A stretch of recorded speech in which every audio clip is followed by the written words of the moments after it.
Welcome to the Check-In, a show where a couple of friends hang out on their lunch break and talk about life under fascism.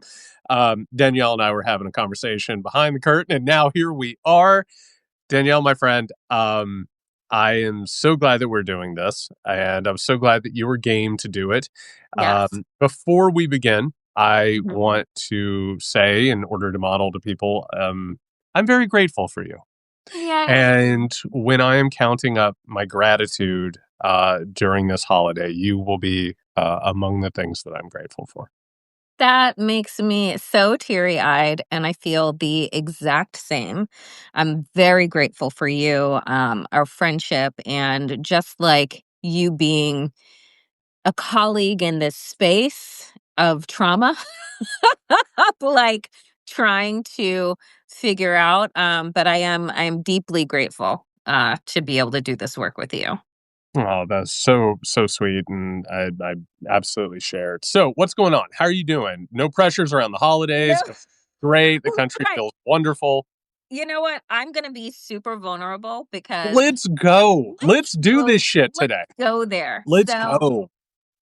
folks, like, the behind the curtain was me saying to Jared, I don't know what has happened over the last couple of years, but the holidays used to be really like and I'm not saying I don't enjoy the holidays, but I think that the extractive nature, the stress, the amount of money that people spend, the complicated familiar relationships, wanting to please people, um, it makes me feel down, right? And I think, because I am so out of the norm, I guess, for what is expected at this age, at this space in my life, I am a divorcee.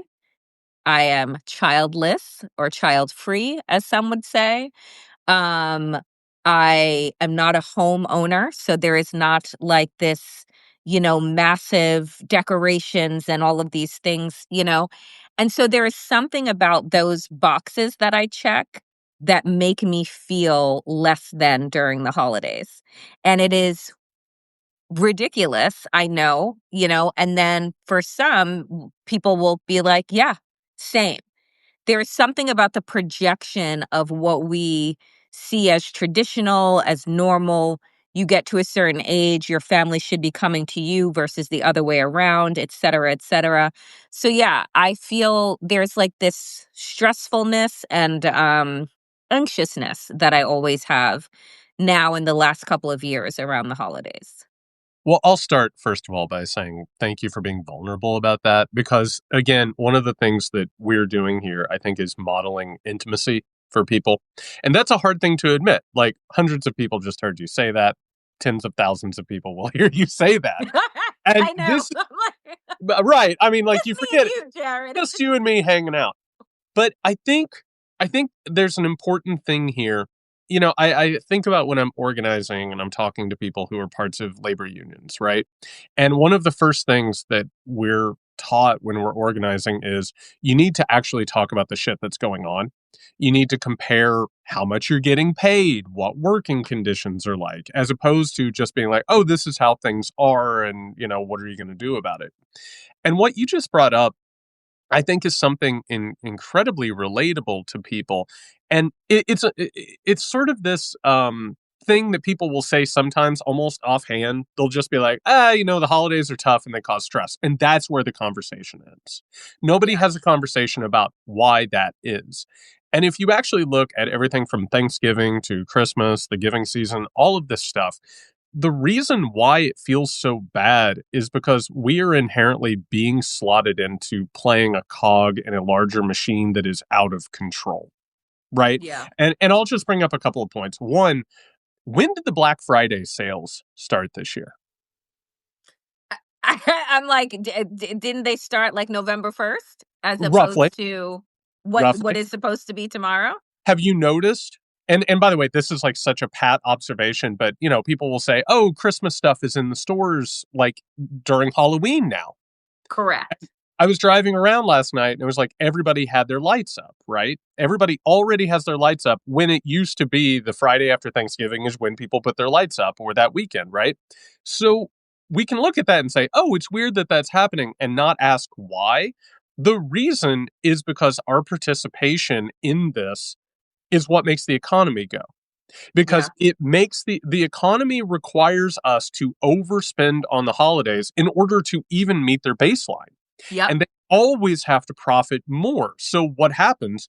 Christmas and the holiday season, it grows and grows and grows in size, not organically. We are reacting to something that is being pushed on us and thinking that we're making choices, and we're not. So Nope. what occurs?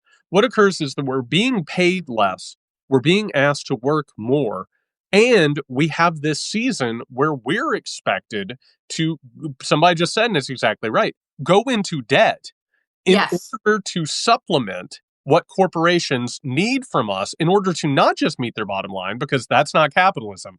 They have to meet their bottom line and increase constantly. So it ends up becoming a stressor on us. And what happens, Danielle, with that Mm-hmm. is that one, it cheapens the feeling of what things are. You're Mm-hmm. expected to buy more in order to prove something about yourself. And this is the great secret of capitalism. Capitalism is an inherently irrational system. We're only supposed to be getting the things that we need in order to survive, and maybe a little bit more in order to have comfort or joy, right? But instead, we are told constantly that there's something wrong with us, Yep. that we need to buy things in order to fill a hole inside of ourselves. I did an interview a couple years ago. He called it minus one. And the minus one idea is that we are all born minus one. Zero is just base level, right? We're all born minus one, and we have to earn and buy and surround ourselves with things in order to get to zero, Mm-hmm. the hole. But you never do. And the amazing thing is that it just keeps getting worse and worse, and the expectations, because more profit is needed. And what ends up happening, we're not actually experiencing holidays. No. We're actually performing the holidays that is necessary for corporations in order to increase their profit. So it tugs on the strings of, oh, I'm not good enough. And by the way, we do it to ourselves. Yeah. Tomorrow is Thanksgiving, the biggest day that you could imagine for something like Instagram. You're supposed to have the most picture perfect meal imaginable because you are then advertising your brand to other people. And what's that do to people who don't have that perfect meal? Makes you feel less. It makes you feel like shit. Yeah. So you are encouraged to buy more, do more, perform more. And so what's happening is that you and I and everyone else are being plunged in a cycle where we're not actually making choices. We're on a treadmill that's moving faster and faster and faster, and you're not able to keep up with it. And you feel like there's something wrong with you. Yeah. I mean, the way that you just explain that blow by blow is the truth behind the feeling, right? Like the feeling that you can't quite put your finger on, Right. but there is something that has the holidays have lost their shine, have lost their sentimentality, right, over the years because and with that, we've been told to fill that void that we are feeling with stuff. Right. So your family is coming over for the holidays. Well, I got to fix up this house. It has to look a certain way. Why? So that they feel that I'm more better off than them or better off than, than I think or, what everything is about the pomp and circumstance. And I think that for me, and a lot of other people, it's like, I don't know, I feel so weighed down by this shit. Like literally weighed down by all of it. And I'm like, can't we just have a regular meal? Like, people bring what they have and they can and we just get to gather together, but it isn't about so and so has to wake up at 6 in the morning or so and so has to run up a $500 grocery bill in order to can't Thanksgiving be more communal? Right? Like go back instead of it being showy. And that's to your point about Instagram and these platforms. You'll see a bazillion pictures over from tonight. Look at my perfect turkey in the in Yep. the oven. Look at my perfect pie. Look at my perfect life. Look at my perfectly embroidered napkins. It's like all of this stuff and I'm just like I feel the older I get, the less detached to the stuff and maybe that's a product of age Mm, and more so wanting just authentic feeling, gathering, conversation, and not this farce, right? You all like you're sitting around the table, "Oh, how is work going?" "Oh, work is going great." Like blah blah blah. Is it really? Is it really going great? Over 1,000,000 people are unemployed, which means that there's probably somebody sitting around your table tomorrow that is unemployed or really struggling, right? Like, can we get out of the performance, right. right? And I think that that is what I don't know. Is it just America, Jared? Like, is it unique to us? This performative hyper performance that we do. I don't know, but I guess what I'm saying is it is exhausting. I mean, the American aspect of it, there's a reason why, as capitalism was taking off, that America became the center for it.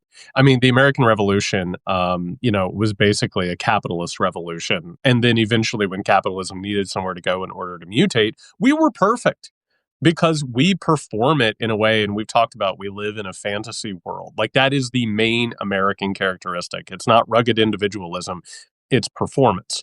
And in truth, a lot of what we're doing right now with the way social media works, we're all stars in our own reality show. We're performing for each other for ratings and clout in order to, because we're not actually producing anything anymore outside of weapons and oppressive systems, or new ways in order to gamble and exploit. And I think at the baseline of this, I think what we're talking about, it is the natural reaction to living in resistance and with revolutionary fervor.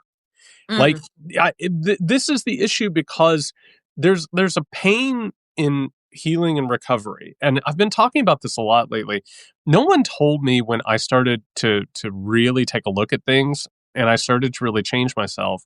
Everyone's like, "Oh, you're going to feel so much better," and you do, but there's also great sadness with clarity. mm, There's also great pain with clarity because you used to be able to go to these things or sort of perform within them, and you would feel like, oh, there's something wrong with me, but I'll shut it down, right? I'm yeah. not about Yep. it. I'm not going to talk about it. And meanwhile, there'd be a voice in your head, and I'm sure you felt it and other people have felt it.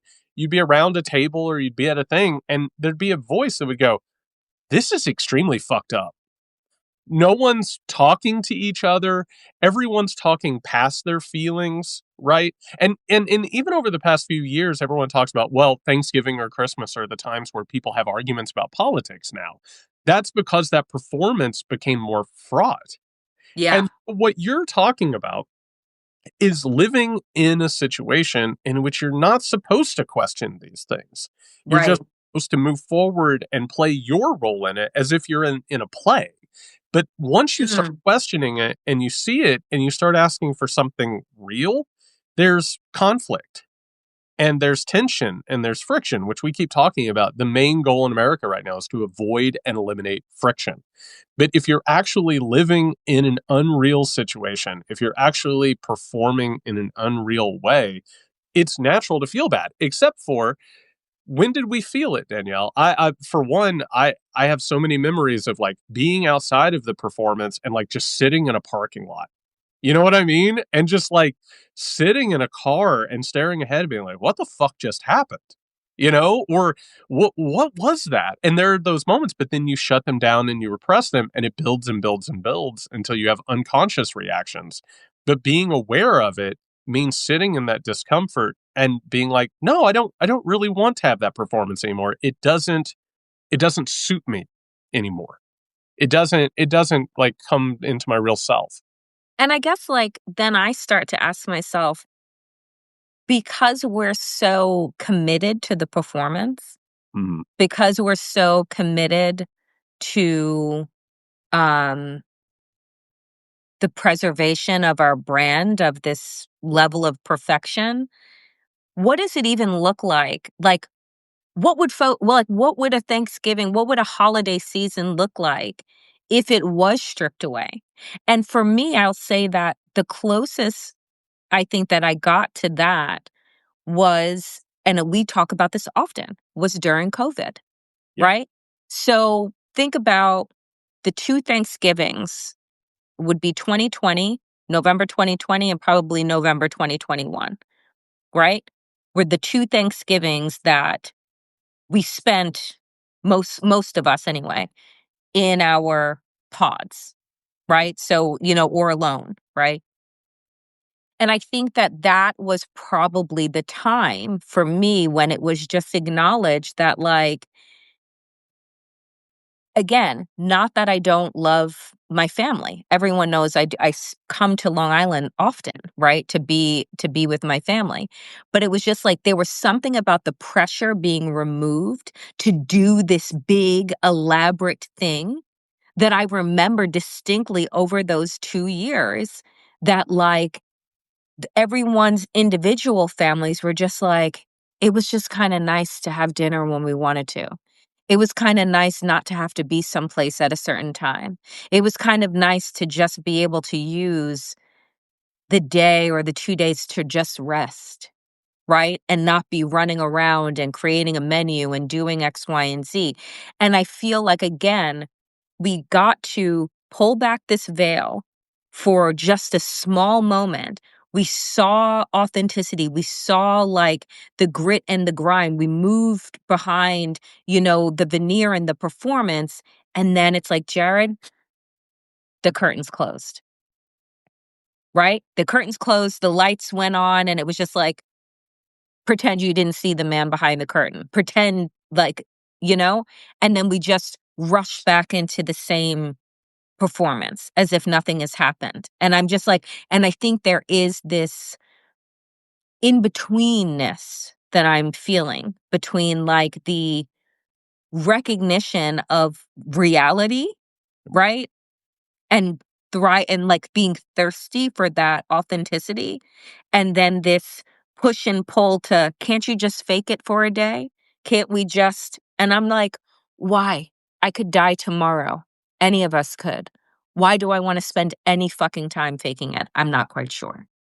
Well, and there's a whole industry that is based around, I mean, multiple industries based around you not having to think about that shit. Like, I like, let's actually break down, like, what is Thanksgiving? It's about being thankful for the things in your life that sustain you and bring you joy, right? But what's around it? It is one thing after another that allows you to escape. Like, for instance, what is the thing that everybody now talks about? It's like football on Thanksgiving. And by the way, it used to be 2 games. And now all of a sudden it's like 3 or 4, right? Because Mhm. you want to have any quiet moments in that. You brought up, oh, what did they try and bring back the quickest? They tried to bring back, like, people. Well, obviously, they never got rid of essential employees, which is one of the biggest crocs of shit that has ever existed. That is the most Orwellian term that's ever happened. But what was the next thing, Danielle? Sports. They need Mhm. to bring back sports as quickly as humanly Yep. possible so that you could have something that you could power down. And for people who were living through COVID, basically you were trying desperately to either become yourself and heal what was going on with you, or numb through any means whatsoever. It's not a coincidence that drinking during COVID went through the roof. Well, remember, they wouldn't close the liquor stores or those things. How did, like, just think about the fuckery behind that. Yes. That liquor stores were deemed Abs- essential and to stay open to satiate, to, like, not even satiate. I guess what's the word that I'm looking for? To just, like, numb us, yes. right? They need the masses, they need something that will numb them. And by the way, like, listen, I'm one of those people that for the longest time was like, oh, marijuana should be legal. It's bullshit that it's illegal. But it's not a coincidence that we got legalized weed as the decline of America began. It's not a coincidence that I've we thought the same thing. it's not a coincidence that all of these things are happening, that it's also brought in one addiction after another. Gambling, and not just gambling on sports, which is everything now. It's not enough to simply watch it. You have to go ahead and put in, which helps the economy, right? Because it's like, cartwheeling into oblivion. But on top of that, gambling on everything from Bitcoin to meme stocks, all that stuff. So what's actually occurring is that as things are declining, we have more and more incentive to continue to numb. And what's happening is that you and I and the rest of us, we have a choice, which is we either increase the amount that we're numbing as things get worse, or at some point or another, we say, hey, I think shit's fucked up. Yeah. And we're having a conversation right now. I just posted an article about this morning. Danielle, like the economy is crumbling. Oh, yeah. It's crumbling. And I'm not just talking about the AI bubble, which is obvious for anyone who wants to see it. The amount of people getting fired and laid off. By the way, if you want to know how bad this thing is, debt is saturated, which, by the way, like Thanksgiving and Christmas, that's part of it. Is that these people have been going into debt in order to keep up as wages have flatlined, as all of this stuff has gotten more expensive. That's saturated. Then on top of it, you look at like what's actually defaulting. People are defaulting on their utilities. Yep. On their utilities. Mhm. So what is occurring right now is that you can either just go ahead and lean into the discomfort and figure out what's better. And by the way, you're going to make some people unhappy. You're going to have conversations with people that they don't want to have. And, I'm not talking about your family or necessarily my family, although God, I am in some places. It's like you bring up stuff and it's like, can't we just have a nice day? Yes. Right. Right. I don't really want to talk about this. Well, maybe we need to. Mhm. Maybe we need to have uncomfortable conversations. And maybe we need, man. And by the way, like when someone says, can we not talk about this? They're saying, I don't want to talk about this. I want you to go ahead and conform within this, right? Mhm. And then meanwhile, we're looking around and it's like, oh, you guys are sleepwalking into something really, really bad. And Mhm. anybody who wants to see it can see it. Anybody who recognizes patterns and like actually keeps track of this stuff. So what we're talking about is actually being awake during a time in which it is most incentivized for us to be asleep. And you're consistently fighting against all of these bad actors Yep. who are exploiting the anxiousness, who are exploiting the stress, who then tell you how to feed it, numb it, quiet it, suppress it, and then gaslight us into believing that if we're feeling this way, well, then there must be something wrong with you. You're a Scrooge. You're a this. Like, why can't you just enjoy, X, Y, and Z? And what I have come to realize is that my enjoyment doesn't come from make believe, right? Like my enjoyment actually comes from authentic connections. My enjoyment comes from conversations that have gravitas, which is why like I love our conversation. Like it comes from like being real. And sometimes that isn't always shiny and good and fun. And maybe there is such buildup around the holidays because we are so exhausted every other day with work and basic needs and what have you, that we don't have the opportunity to regularly check in with family and friends in the way that we used to, right? I saw something this morning, Jared, that said majority of people are making like twice as much or three times as much as their parents did at this time in their life. And we have less, like so much less, like it's jarring. Right? I just saw, I said at the top, I'm like, I'm not a homeowner, right? I rent, live in New York City, would love to own a home, except in my neighborhood and around and around Brooklyn. Oh, I don't know. You would need maybe $250,000 to put down on a $2 million home, because that's like the average price.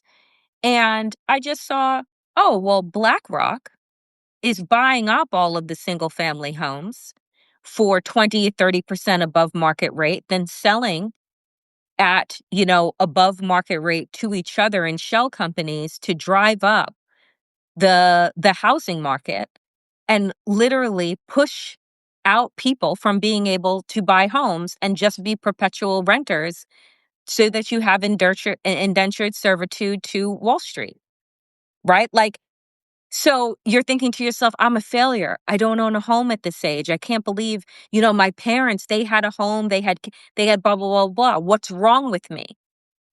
And it's just like, because you're not existing in the same world, in the same realm, but society is telling you that you are. So you're fighting through the gaslight while also trying to lift your spirits. I mean, it's honestly, it's exhausting. And trying to change your idea of what success is, right? Because you're not matching what has traditionally been put out as markers of success, right? But everything is colluding against your ability to actually do so. And let me ask you a question because I relate to a lot of what you just said. Do the people you care about, who you trust, do they say things to you that make you feel like you're less than because any of those things? No, Right. no, they don't. They don't. No, So they don't. essentially, what you're doing is you're holding yourself captive. Yes, And you're holding yourself captive because of a story that other people and or a system that you don't even agree with wants you to believe. And correct. that is the larger issue that I have found, which is I have spent so much of my life worried about what people would think of me, how people would judge me, all of that. And there's a really magical phrase, which is other people's opinions of me are not my opinion. Mhm. And that isn't true when it comes to the people I truly care about. I want to do well by them. I want to take care of them and I want them to take care of me. And that's where I find like the actual truth. But even though and I know you like through this and I've known you for years now, you don't believe any of those things. You don't actually truly believe any of those things. But there's a voice that's been installed in your head. And here's the thing, that voice that's installed in your head is both through capitalism and society, which is meant to make you work harder and not expect more. There's probably trauma that's happened there of other people who might have said those things to you that their opinion shouldn't have mattered. And guess what? For anybody who can relate to that, what's happening with fascism and what's happening with dictatorship is they're making room for a new voice. That Mm, new voice will join in with the voices that are already there. And what does it do, Danielle? It makes us prisoners of ourselves. yeah, It makes us judge ourselves. And so we don't expect more and we'll just cow and be quiet and not actually push. And those voices, they turn into a chorus, mm, a very very loud chorus, and I'm so grateful that you shared this because I share it as well. I have so many voices. They're like abusive, like figures from my life, yeah, yeah, and they continue to ring through like an echo. Except for I'm repeating them. You know what I mean? Like I'm the one who's keeping those alive. I'm not even around those people anymore. yeah, Like, I haven't been around those people in a very long time, but I'm allowing their voices to continue to echo through my head and ring through my head. I'm giving them space that they never earned yeah. and that they don't deserve. And that's the hardest thing is that even the people who are most aware, you would never treat a friend like that. No, No, if a friend of yours told you that they felt like that, you'd be like, "I'm so sorry that you feel like that. I hope you know it isn't true." And that's the issue is that a lot of us who have empathy for others and take care of others, we don't have it for ourselves. And especially in the moments where things get very hard. And I think that's something that all of us feel, but we don't talk about because it feels shameful or embarrassing and we don't want to let that out. But I think giving voice to it, I think is the first step in healing it. 100%, 100% to everything that you said, and I think that that's why I felt compelled today to actually, like, share that feeling, Yep. because I was talking about it just with, like, a handful of friends, and, and they're just like, "Where does this come from? Like, why?" And some were saying, "No, I get it. I understand." And it's just like, it's the way that you're shown commercials, Yep. movies, the shows, the idyllic, combination of family, of this, of that. And it is why this season is depressing for a lot of people because if you're not matching the imagery that is being presented to you, um, then you feel like there is something that is missing, right? And I think that again, when you're gathering with family, with friends, what do most people talk about? They talk about their work. They talk about, what they're up to, blah, blah. And I said, a million people are jobless, right? Thousands of people have been on breadlines for the last couple of months, right? Like there is so much pain.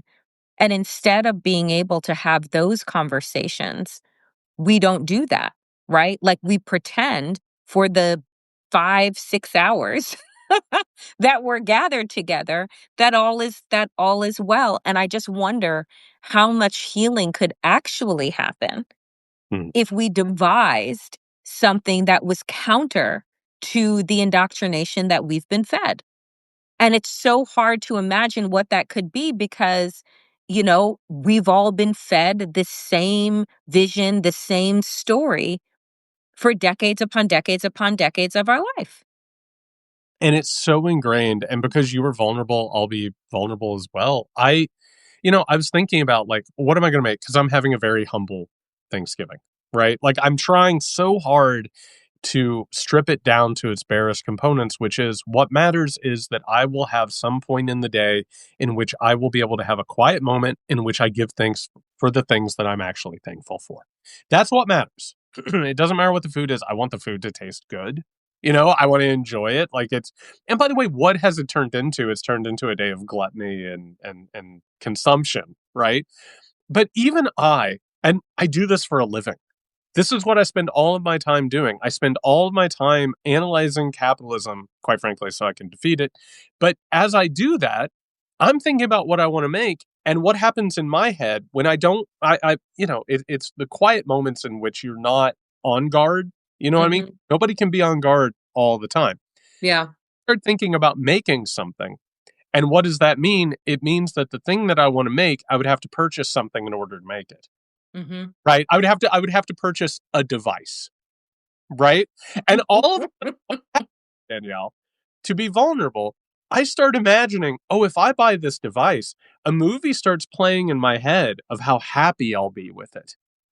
All the ways that I'll use it, all the ways that it will be impressive. I'll be able to make these things. I'll be able to oh, that will be something that will bring me joy. Joy. Yep.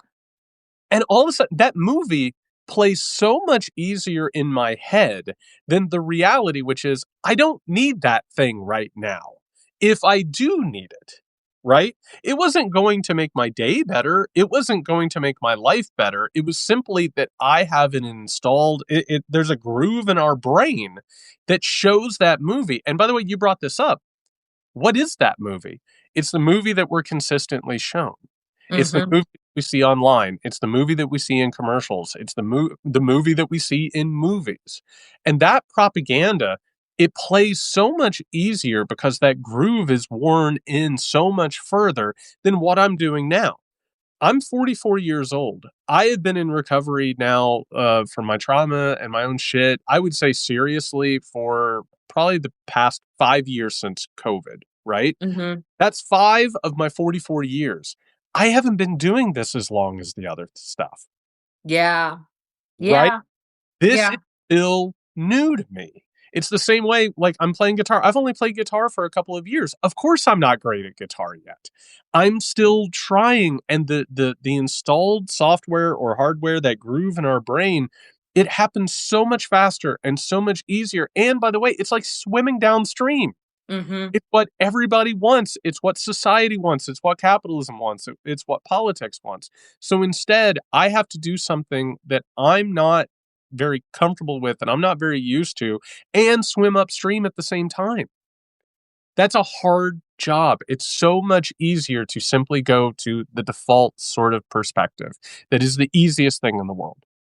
Yeah, and I love the fact that you said, like, when you look at time, right, which we know is made up, but when we look at time and we say, and you just said, I've been doing this work in recovery for 5 years.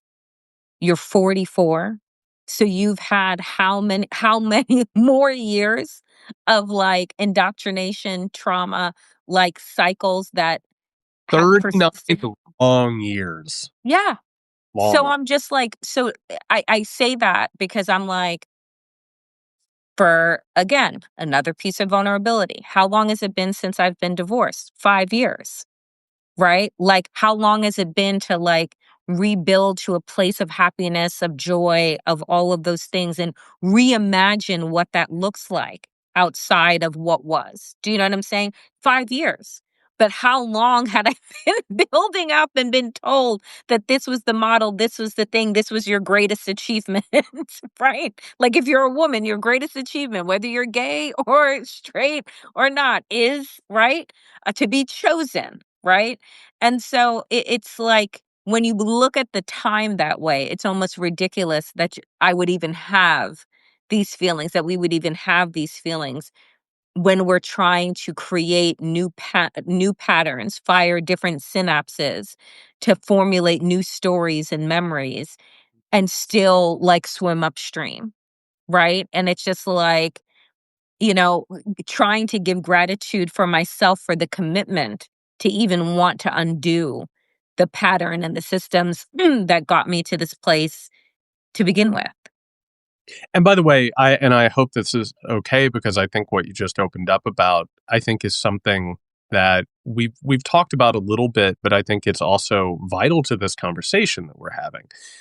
You're talking about an apocalyptic situation, right? You're talking about like having something in your life that you walked away from, and I have to imagine that it felt like the world would end. Mhm. And what have you had to do since then is to reinvent yourself. Mhm. And if you actually take a look at like how people act, and it's hard to talk about, and I don't want to trigger anybody, but like people who decide that the end is because they've lost the ability to create another narrative. They've lost the ability to author another story. And what is the thing that we're always talking about? There is a reason why a D-list celebrity from the 1980s who has not changed in 40 plus years except to get worse is the leader of this country.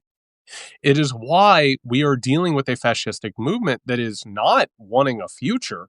There is no future under these people. Nope. there, there is nothing new. The only thing that they can come up with are new ways in order to like run the clock backwards. That's Yep. it. So what is actually happening here is that we are talking about having a courage in order to imagine something different. Mhm. And that is so underwritten because capitalism itself, what is it? Oh, I forget the man's name right now, but he said we can much more easily imagine the end of the world than the end of capitalism. Mm. Which, by the way, like I brought up, like the bubble, the economic problem, Yep. we now have a choice. We have a choice between this economy is either going to collapse because AI doesn't work, or this economy is going to collapse because AI works.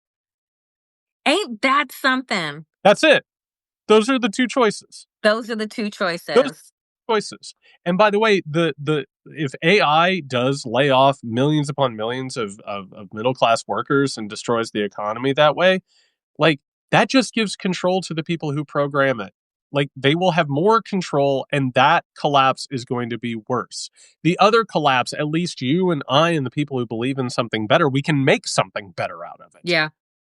But the problem is that you have to have the ability to imagine something different, that there has to be a future, even if everything falls apart, even if, like, everything absolutely collapses. You have to be able to be like, okay, I start again.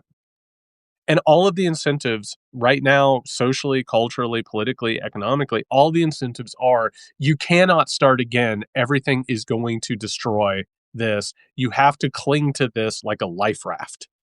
And if you let go of it, you will drown. And what we're talking about now is literally looking at it and saying, that's a false dichotomy. I do not accept that. I Mhm. don't accept life to work this way. I don't want to go through life this way. We're talking about discomfort. And we feel uncomfortable because we are in a situation that is irrational and self destructive and poisonous.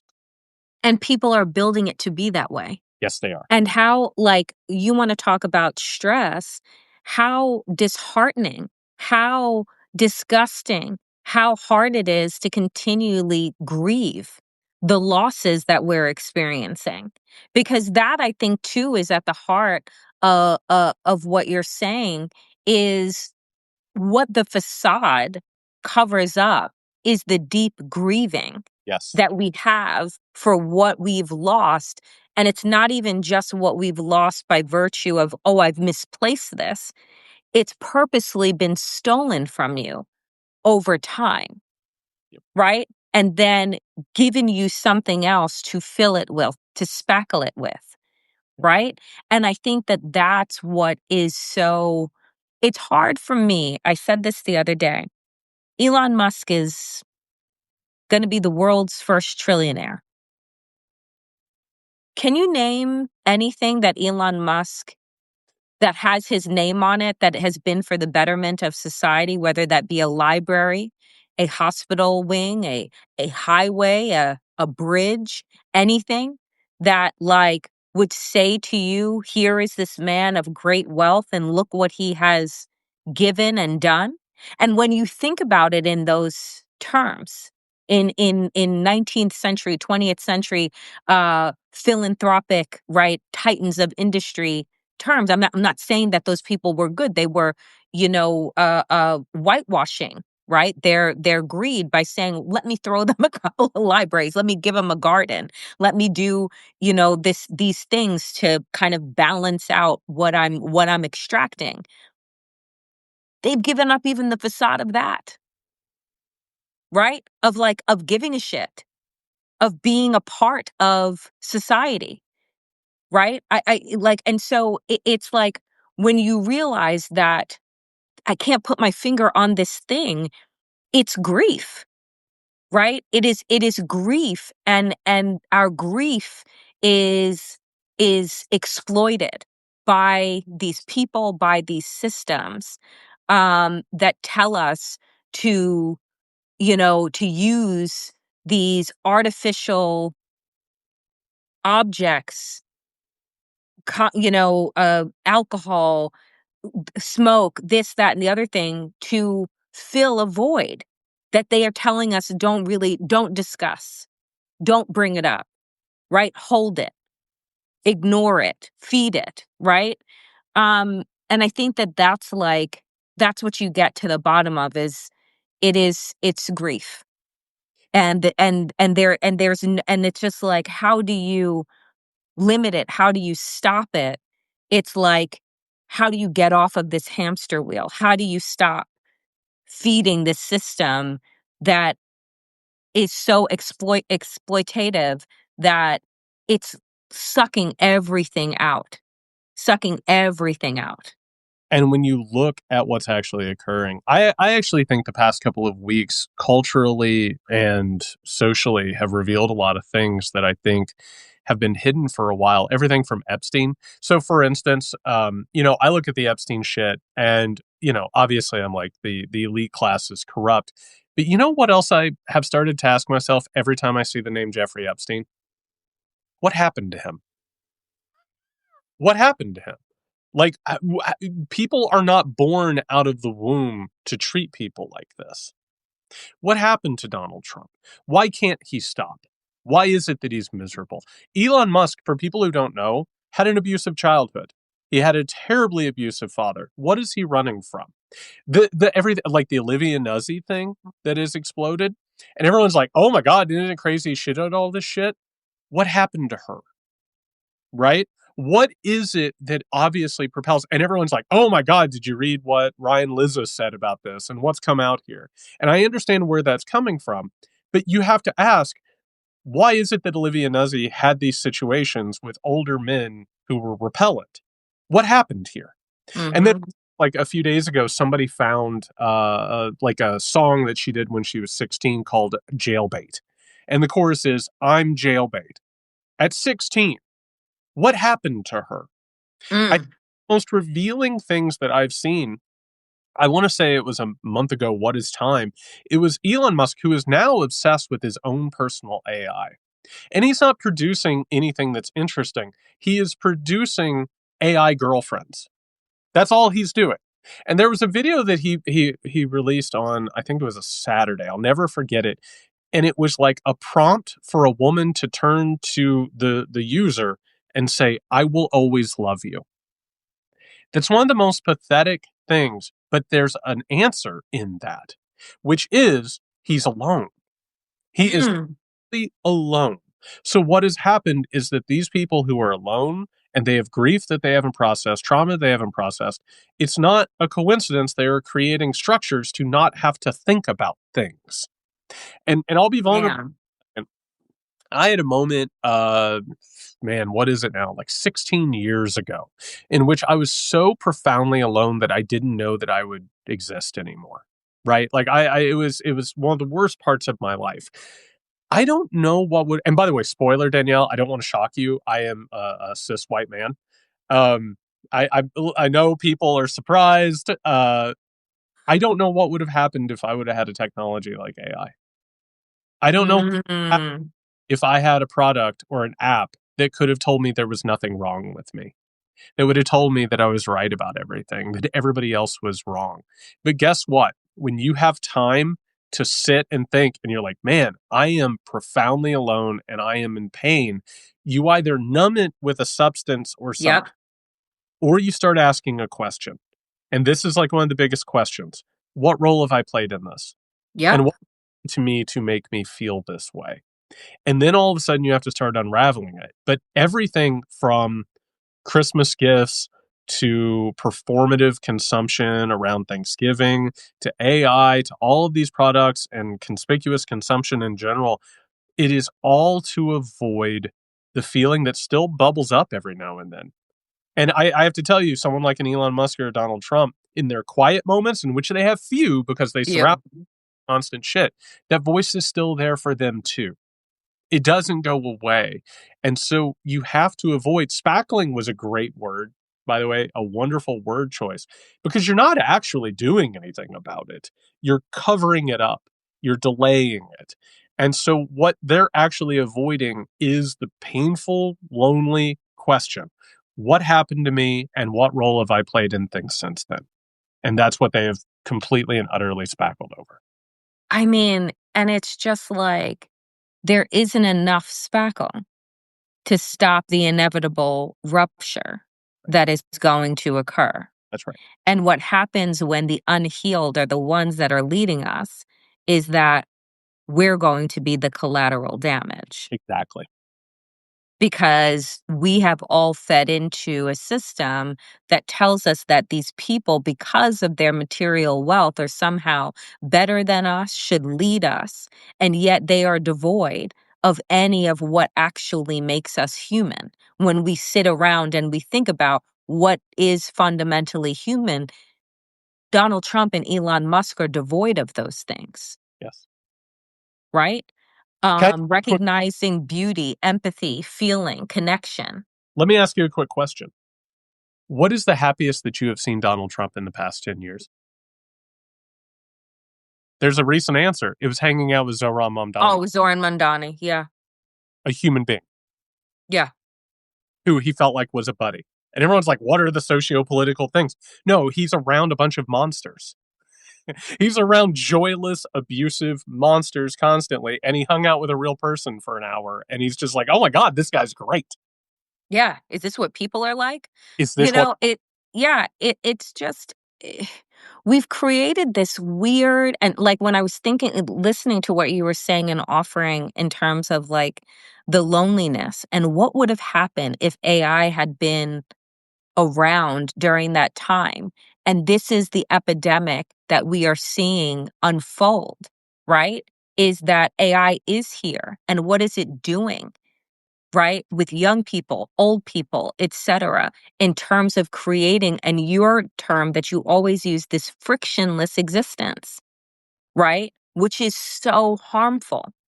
And I think it is going to be the greatest numbing agent. The greatest substance that we could abuse is going to be this, right? It's going to be artificial, right? In its name, it tells us it's not real.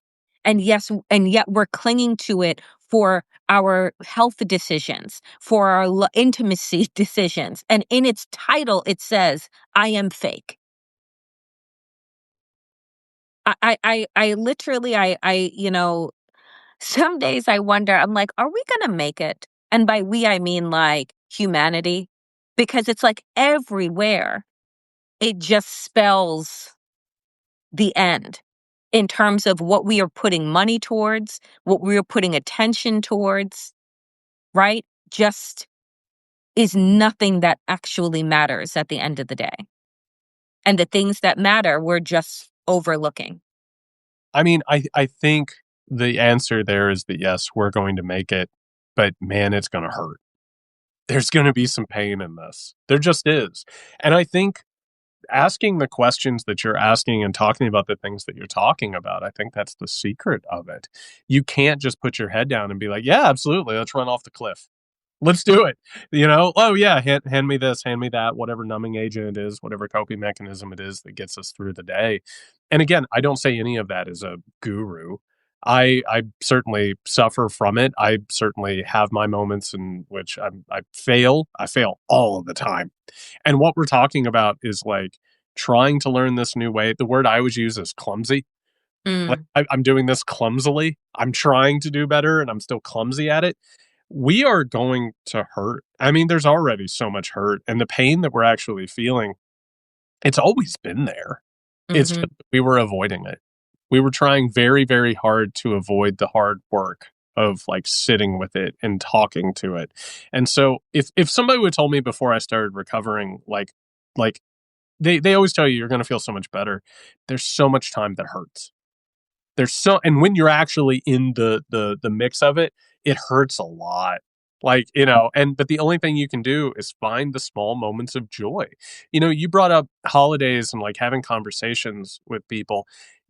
What I remember about holidays, I don't remember like what somebody made necessarily. I don't remember what somebody bought.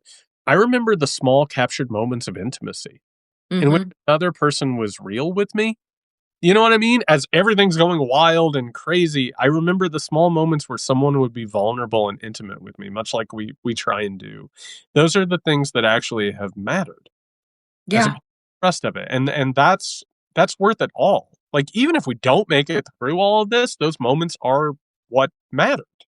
You know what I mean? And I feel like we need to consciously seek them out. Yeah. I think that when people often ask, like, what can I do in this moment? What is my responsibility? What should I be doing? And there are times on other shows where I offer, examples. But if you really want to do something, like heal, like if you really want to do something, like begin your own healing journey. Because, like, what would society look like if we all did that, engaged in like deep healing? Would these systems have the kind of control that they do, right? Would we maneuver our lives from a place of deep fear and, and stress and anxiety if we were all to collectively decide, you know what? It doesn't sit well anymore, right? I feel misaligned. I feel out of groove. And so I want to work on smoothing, the edges, not to create this false, appearance, but just so that, like, I don't have to move through life so hard, right? Like, in with creating this kind of exterior, this kind of, just armor, right? That to protect myself from these systems that see me as a product, as a tool, as a gear to harm. To bring this thing full circle, because it is, Thanksgiving and being grateful for things, I'm going to be vulnerable here and say we would not be doing this conversation or this show if you hadn't texted me and asked me to do it. It's true. And for the record, I have wanted to do something with you for years, but I was too afraid to ask. And why was I afraid to ask? Because I thought you would say no, because you had so much stuff going on. And like if I asked somebody that I cared about and I admired and they told me no, I'm rejected, Yeah. right? And it was you asking me to do that. I almost had to be like, yeah, that's cool. All right. Yeah, we could. Yeah, why not? But the truth is, and I think this is the thing to hold on to. You said seeking these moments out. We are our own captors and we are the captors of each other in almost every situation. And I'm talking everyone from Donald Trump to the crazy person in your family or the blowhard in your family. Every single person, no matter how deep they are in denial and abuse and all of that, what do they want deep down, Danielle? They want human connection, Yeah. and they're afraid to ask for it. Yeah. So they armor themselves from it. They go ahead and hurt somebody before they hurt them. That's what's going on there. And the whole point is we are always waiting on someone else to go ahead and offer us that. We're too afraid of it. We're doing that. I always say when you watch two men watching sports, those are two men watching sports together and not talking. Those are two men who are desperate to talk to each other, that are desperate to be vulnerable, and instead they have a medium there to do it. And I'm guilty of that. I wanted to do something with you, and I was so afraid of rejection that I didn't bring it up. You doing that has now unlocked something not only do I look forward to every week, but I find great value in, I find fulfillment in, I find courage in, and those types of things, those are the miracles. It's when Yeah. somebody is courageous and risks rejection, and they find out that the other person on the other side was afraid of that rejection as well. Yeah, it's called taking a leap of faith, Yeah. right? Like just taking a leap of faith because the worst that somebody can say, right, is no. Yep. Right?